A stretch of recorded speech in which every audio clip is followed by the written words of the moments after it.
Nandito na po tayo sa Aurora Boulevard. Ito naman yung on-ramp patungong NAIA Terminal 1 and 2. Kamakailan lang to nagbukas. NAIA Expressway, extension to EDSA via Trapo. So ito na po yung lagay ngayon dito. Ang gumagawa po dito ay Buildswell. Yan yung mga signboard ng mga jeep dito. Nichols Circle, NAIA Terminal 3. So tatlong lane na yung nagawa nila dito. Ayan. Tatlong kalsada na, no? Ayan, lawak nang nadagdag. So yung dating 4 na lane, ngayon nadagdagan pa ng 3. Ito na, no? Dito sa kanan natin yung Senate Building. Ito yung bago sa may Bonifacio Naval Station. Ayan, no? 8.6 billion mga kasikap yung budget po dyan.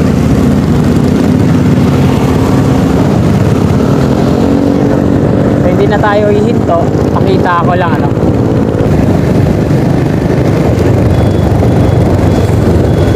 Papasok tayo dito, tingnan natin dito sa loob. Ito kakanan tayo.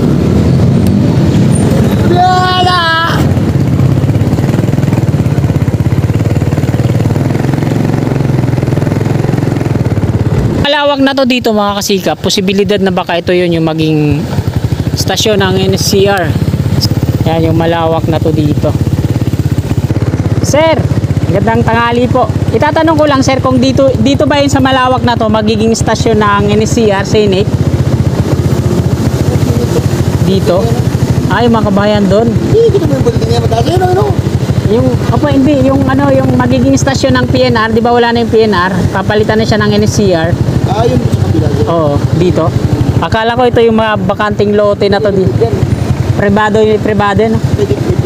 Ah, sa DepEd. Ang kay PNR, kay DepEd pa rin yun. Ayun. Master na yun, ubos yun. So ito nga yun. Yung naman, nadaan ko ng subway.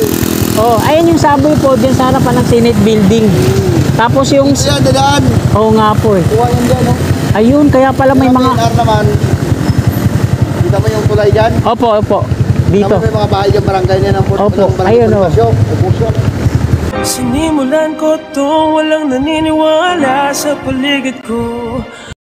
Saya, magandang tanghali po sa inyong lahat mga kasikap. Nandito po tayo ngayon sa may EDSA northbound. Ito yung flyover mula southbound patungo dito sa Aurora Boulevard.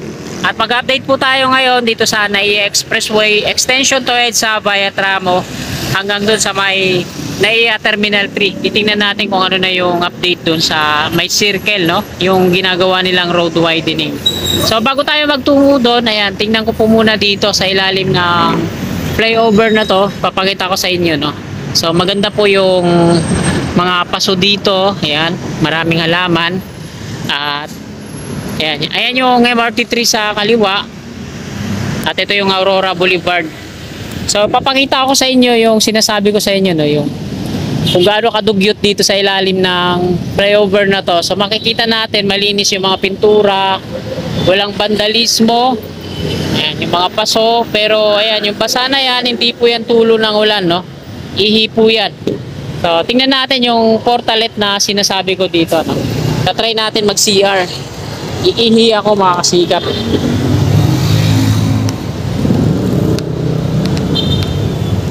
Oh my gosh.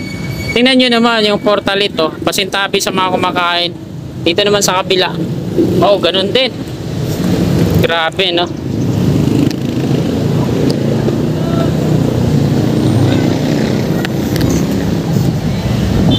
Ilang na po yan sa may pakita ko yung dalawang portalet dito kung gaano kadugyot. Hilera pa yan, patungo dun sa unahan yung mga portalet dito. Malinis lang yung itsura. Dekorado. Yan. Ito, yung dalawang portalet din dito. Ganun din yan. Tapos dito, puro ihiyan. Ayan o. So, ganito po dito sa hindi ko man nilalahat na lugar ng Pasay. Ano? Pero, check nyo na lang. Hindi ko sinisiraan yung Pasay kasi gusto lang naman din nila mapabuti yung nasasakupan nila kagaya nga nito, pagsasaayos. Pero ang nagpapadumi po talaga dito, ito yung mga kababayan natin.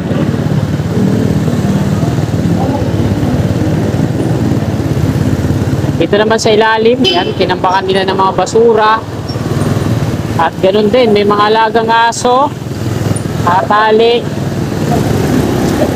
Tapos naipakita ko sa inyo, mga kasikap, kung ano po yung lagay dito. Kailangan bang magdikpit na yung LGU ng Pasay.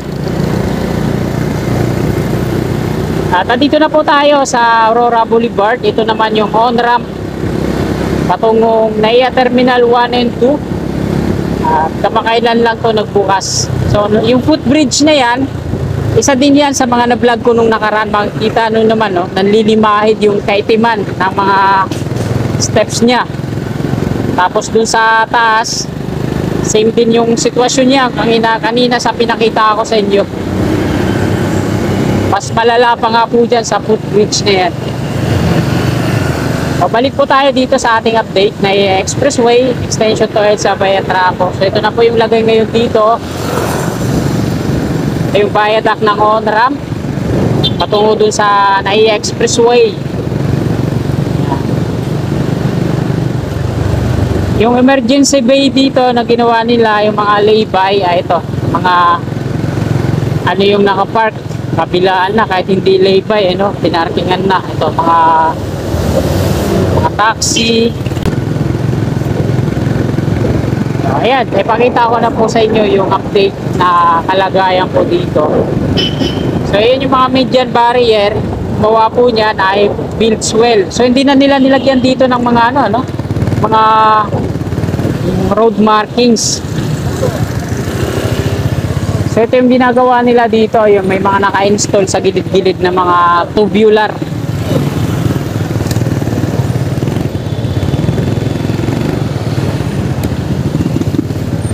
Sa taas ng viaduct.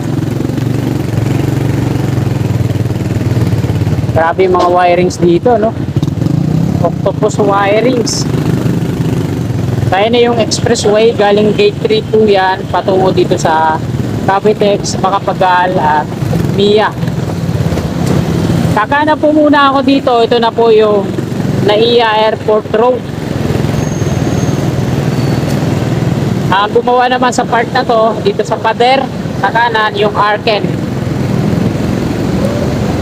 At dito na po yan nakakonect yung expressway sa taas.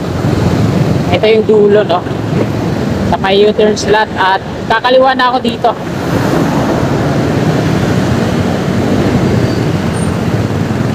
Bale, tapos na rin yung ginagawa dito sa mga drainage.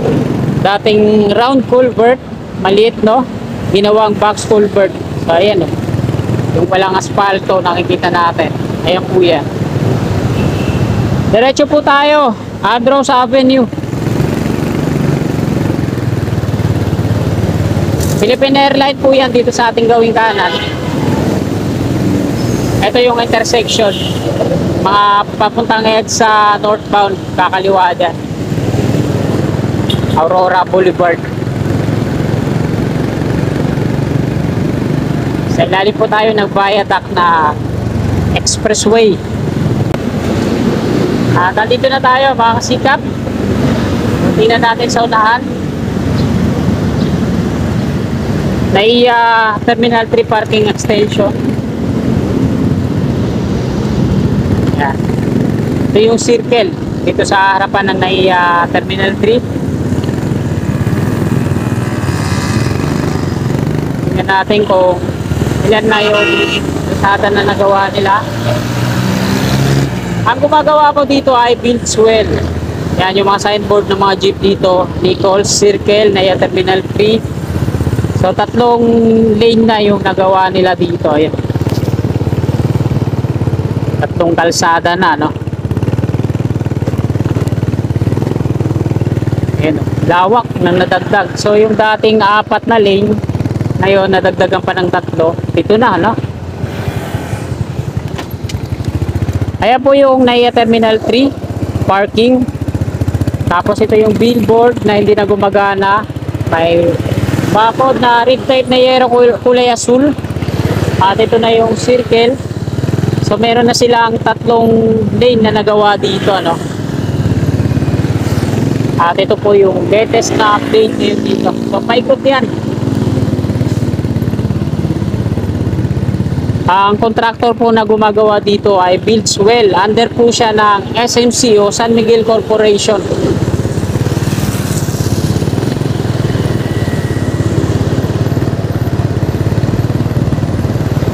So, dito din sa mga Center Island ay natanggal na nila yung gutter. Ayan, oh.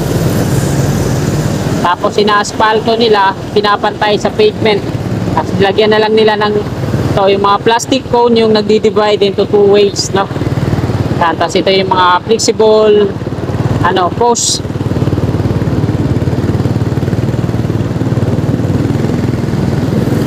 Ito yung Center Island. Malamang pipinturahan pa nila to ng kulay dilaw.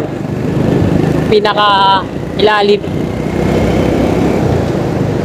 So ayan naman yung Ninoy Aquino International Airport. At ito yung ilalim ng expressway.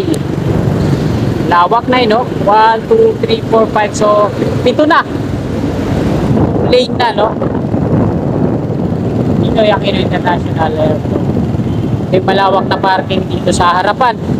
So, di natin alam kung saan dito yung location ng magiging stasyon ng subway. NAIA Terminal 3 station ng Metro Manila Subway. So, napakalawak na ito, no? Dito daw sa harapan ng parking. So, ito lang naman yung parking dito, pahaba. Baka dito yung location nun. So, ayan po yung elevated walkway. Ayan, mula yan dito sa may McDo, patawid dito sa arrival at departure area. Kawawa naman itong mga bata. Kawawa talaga yung mga bata. Mga magulang. Wala, sige lang ng sige.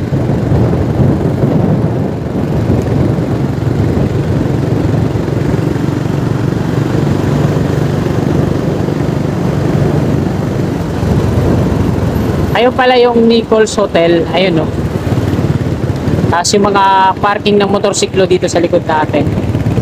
So yun yung runway ng mga AirAsia. Tapos ayan yung Cebu Pacific, no.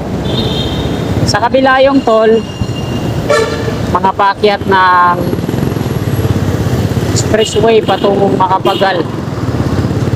Sa mga mag-U-turn naman, ito sa inner lane sa kaliwa, may mga palatanda na flexible post.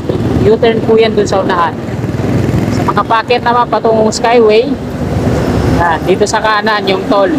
So, meron siya tatlong toll booth.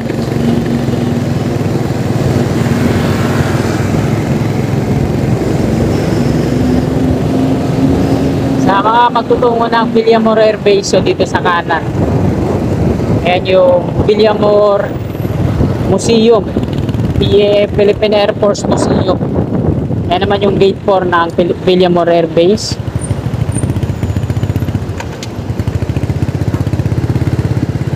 Salis Road na po ito. Villamor Air Base. Pag kumanan po tayo dyan, Merville na po yan. West Service Road.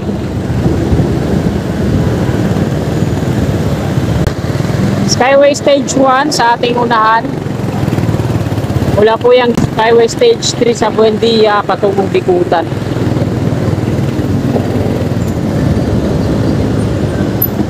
Nichols dito sa ating kanan, Nichols Station ng PNR.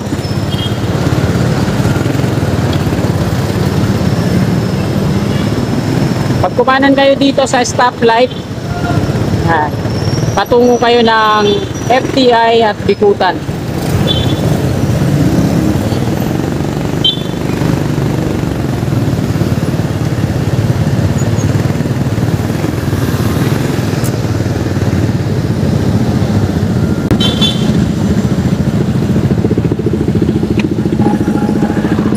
Pakanan yung patungong FTI at Bikutan sa may Nichols Station. Kita pala dito yung New Senate building, okay.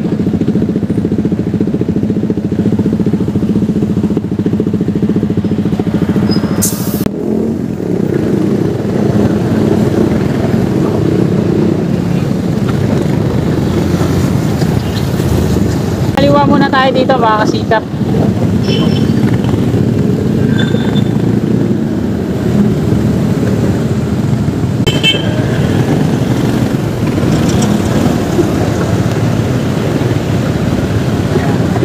Ito yung Chino Roses Avenue.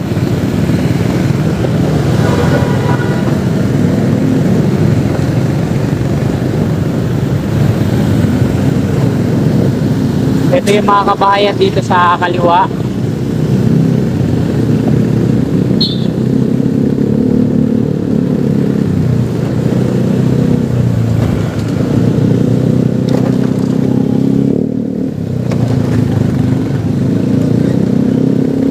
So papasok tayo dyan mamaya dyan. Oh. Ito yung Petron. Dito sa kanan natin yung Senate Building. Ito yung bago sa may Bonifacio Naval Station. Ayan o. 8.6 billion mga kasikap yung budget po dyan.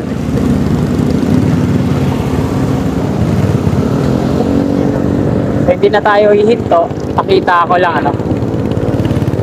Bali yung plano po sa Senate Station ng Metro Manila Subway. Eh dito po sa harapan yan. Dito siya sa harap. Kaso hindi pa, wala pang ano, final. Ayan o, dito yan sa harap yung Metro Manila Subway.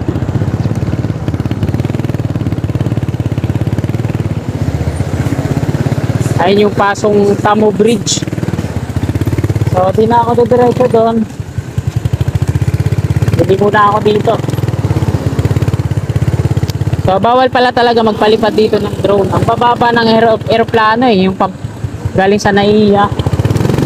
Pag magpalipad ka dito ng drone, malawag. Aksidente yung aeroplano bababa. Kung nagte-take off. Kaya ulit yung Senate Building na may pondo na 8.6 billion. Ganda na ang itsura, no? 2022 pa yung completion date niya, pero hanggang ngayon hindi niya naman, di pa tapos. Papasok tayo dito sa kanina yung tinuro ko. Tingnan natin dito sa loob.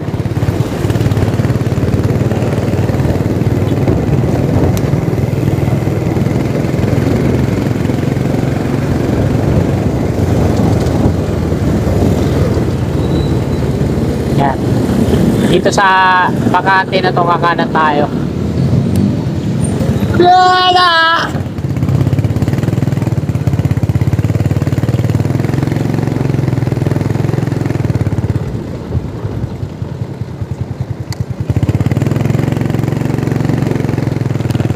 So ito yung loob niya. Malawak ano. So titingnan natin kung saan dito yung magiging Senate Station ng Metro Manila Subway. Parang wala naman akong nakikita ano. Pero yung likod nito Magallanes na po yan dun sa kabila eh. Baka ito.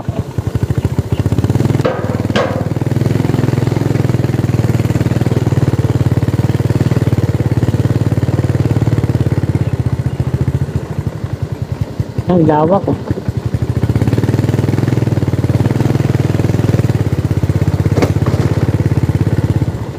Dito yun.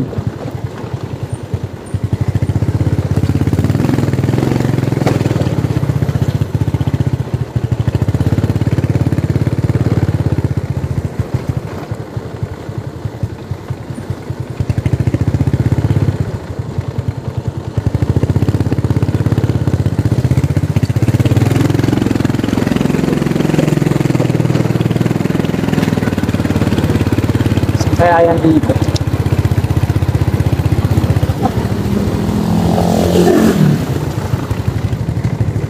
Tarpaulin, wala din tayong makita, no?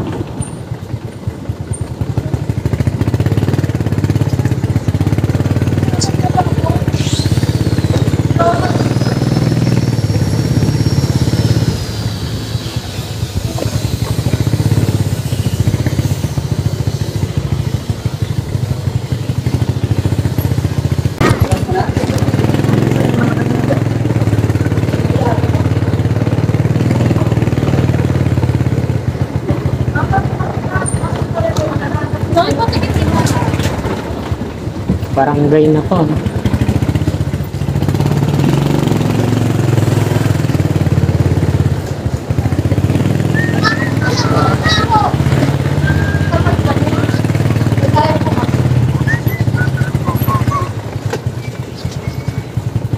Bossing, alam niyo dito kung saan gagawin yung ano, yung Senate Station ng NCR? Hindi ko yung sinig to. Gusto mo? Salamat sir.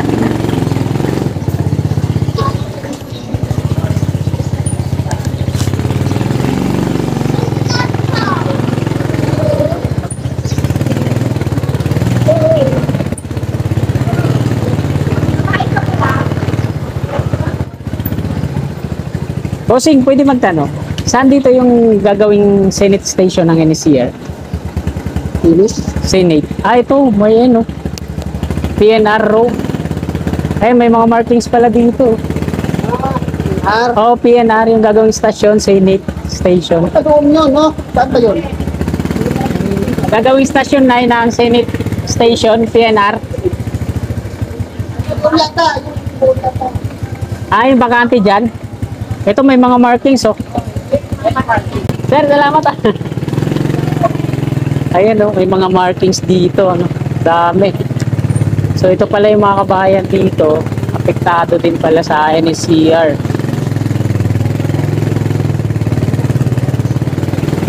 Dala.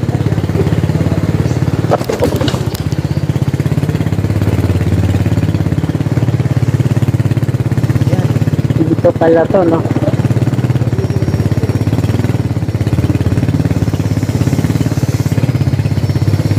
So ayan mga kasikap, may mga markings po yung mga kabayan dito sa NSCR. Ano kayang address dito?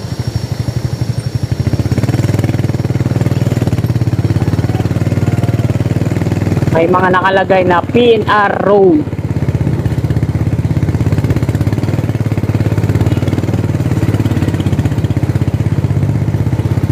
Kaya merong mga numbering din, 931, 931. Ayan siguro yung mga pier column dito, no? P931, tapos papasok doon, no?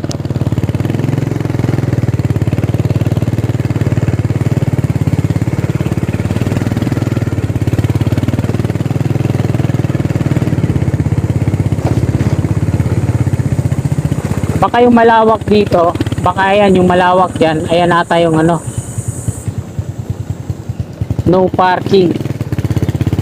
So itong malawak na to dito mga kasikap, posibilidad na baka ito yun yung maging stasyon ng NCR, Senate Station. Kasi yung mga bahay doon, sa dinaanan natin, may mga markings. Ganun din dito. Yan yung malawak na to dito. So dito nga siguro yun. So try natin kung magkaroon dito ng pagbabakod. Baka nga ito nga yun. Nakukutuban ko din na parang dito. Kasi yung rail track ng PNR doon sa kabila, oh. Tapos yung mga bayan doon mayroong mga mga markings. PNR row. So, doon tayo sa labas mag-end ang ating video.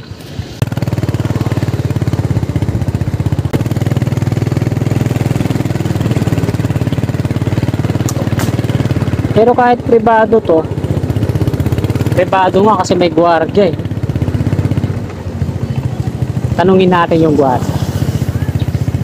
Baka sakali alam niya. Ayan yung gwardiya.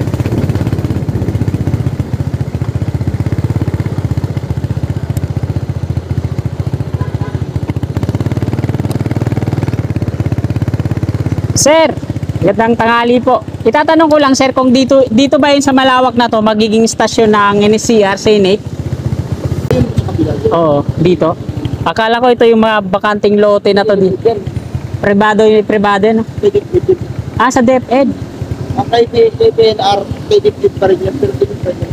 Ayun. Mas na yun, ubos yun. So ito nga yun. Yung naman, dadaan ko ng subway. Oh, ayun yung subway po dyan sa harapan ng Senate building. Tapos yung Yan, dadaan. oo nga po Kuha yan dyan, no? Ayun, kaya pala may mga PNR naman, dito Tama yung tulay dyan. Opo, opo. Dito. Tama may mga bahay dyan, barangay na ng Opo, ayun, o. Baka ito nga yung sa DepEd, sir. Yung magiging stasyon.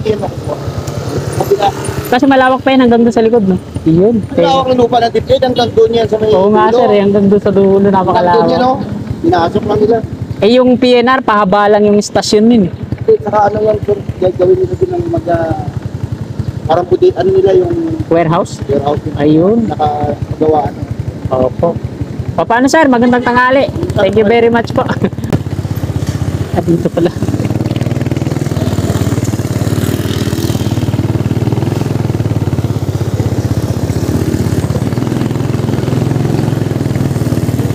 So, ayan mga kasikap, balik na ulit tayo dito. Maraming pong salamat sa patuloy ng suporta kay Kasikap Channel. At God bless po sa ating lahat.